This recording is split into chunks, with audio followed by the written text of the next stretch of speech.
Real Leaders, Conversations with Kim McConnell is presented by Farm Credit Canada, advancing the business of agriculture.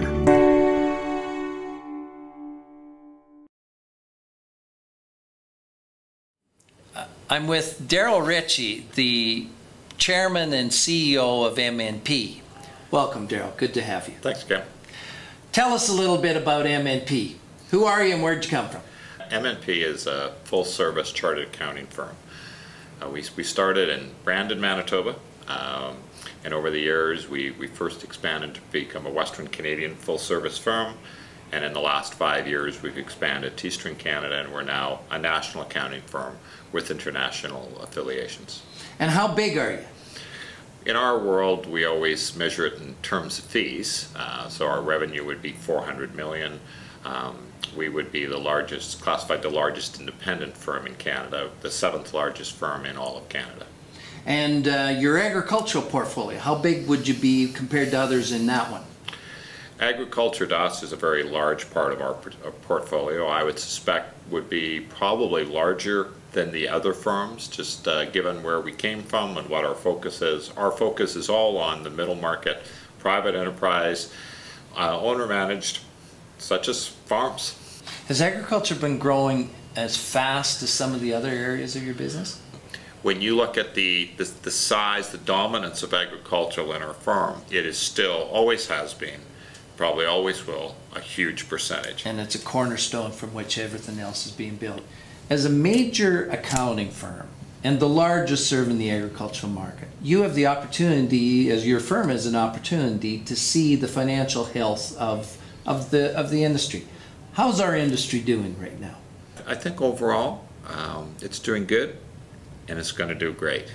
But as our firm goes, I mean, when we look at where we're making our investments, we're investing heavy in markets that serve agriculture because we're very high on agriculture. But like everything else, Kim, it's changing. And those that change will do fine. Those that don't tend to get left behind. Now, how long has Daryl Ritchie been with MNP? 1978. And how big was it when you joined MNP? It was just a little under 2 million in fees. And you're today a little over 400. We broke the 400 million mark this past year, and we'll be over 450 this year. Congratulations. Tell me, when you took over in CEO, what year was that? 1998. And how big were you then? About 40 million. So you have a 10-fold increase in the last 15 years. Yep. Congratulations. Thanks. What are the keys to success and growth that you've had to take you there? Really what we've done over the last 20 years is had about 20% growth year after year, and I think that's been one of the keys to the success. If you grow too fast, you can cause problems, and I think 20% has always been a sustainable number. It's always been a combination of external growth, which is the mergers, and organic growth. Mergers get you press releases. What most people don't know is organic growth has really been the main driver of our business. So a farmer is, or a fertilizer dealer or a feed company or whatever, is sitting there and saying, gee, I like the growth of MNP.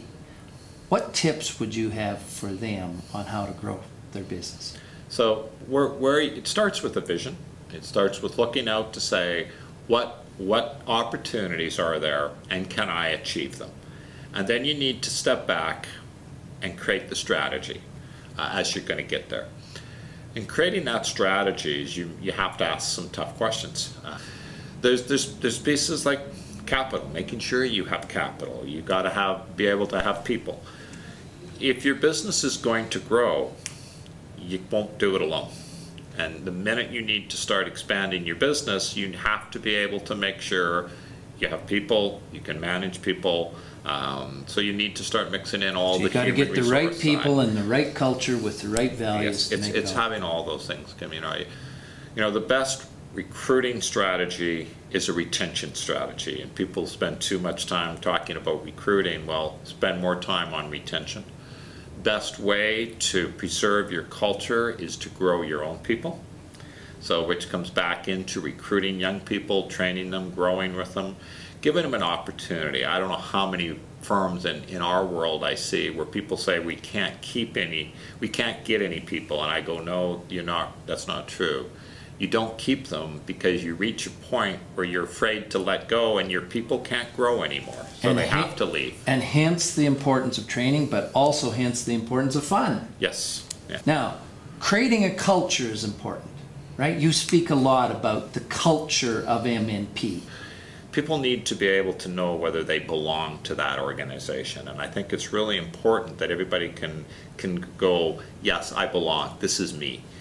And is that as important for a family farm as it is for a big firm like yours? I think it applies everywhere, Kim. I think one of the biggest key things that attracts the people to our firm compared to other firms is our values. And it may surprise people, fun has been one of the most powerful recruiting tools we've had. And it's easy to say we're going to have fun. You got to actually have fun. I would think those values of fun, those values of balanced lifestyle are being tremendously important to our success. You get to rub shoulders with successful leaders. You've got to rub shoulders with others along the way. What mistakes do you see too many leaders making? I think the biggest thing that scares me is the leaders spend too much time in their ivory tower and not enough time out finding out what's really happening out there in their businesses.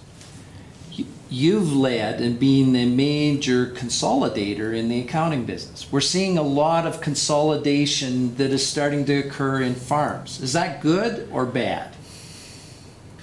In our world, we've done a lot of consolidation. Consolidation in our world is driven by two predominant reasons. Why do the firms want to merge with us? Why do we want to merge those firms into us? The firms that merge into us, predominantly, there's two reasons. One is succession. But one of the bigger ones that's happening more and more and more is resources. It's really difficult to operate those businesses in today's world without resources. And the same could be said in agriculture. I think the same thing will apply, Kim. In order to compete in tomorrow's world, you need the resources. You'll need to be at a size that lets you have the resources to compete at the level you need to compete, get the expertise you need in the areas you need the expertise. What tips would you have for them? We always say 4 things have to be present. It has to be a firm or an individual that shares our vision. It has to be a firm or an individual that shares our culture. It's a quality firm, and there has to be a strategic reason. All 4 must be present. You shouldn't do something just because you can. There needs to be a strategic reason. So what's your strategic reason for wanting to do that thing? And I think in many cases there are some very good strategic reasons why you need to have the consolidation. When we see consolidation occur, we see people that are exiting the business. Are they spending enough time looking, or is there enough businesses or enough farm businesses looking at their succession plan and what needs to be done to do it right? No. People that haven't dealt with their succession issues become an opportunity for somebody else to come in and deal with their succession issues. So I think you should be planning your succession, and you should be planning how the succession of others could really help you take your business to the next level. And by doing that, then you can create the right environment to make a win-win for both sides. Mm-hmm. Well, Mr. Ritchie, thank you very much. The insights you've brought, the experience that you've brought, it's easy to see why MNP has had the growth that it has had. Thank you very much for your time today. Well, thank you, Kim. It was a pleasure.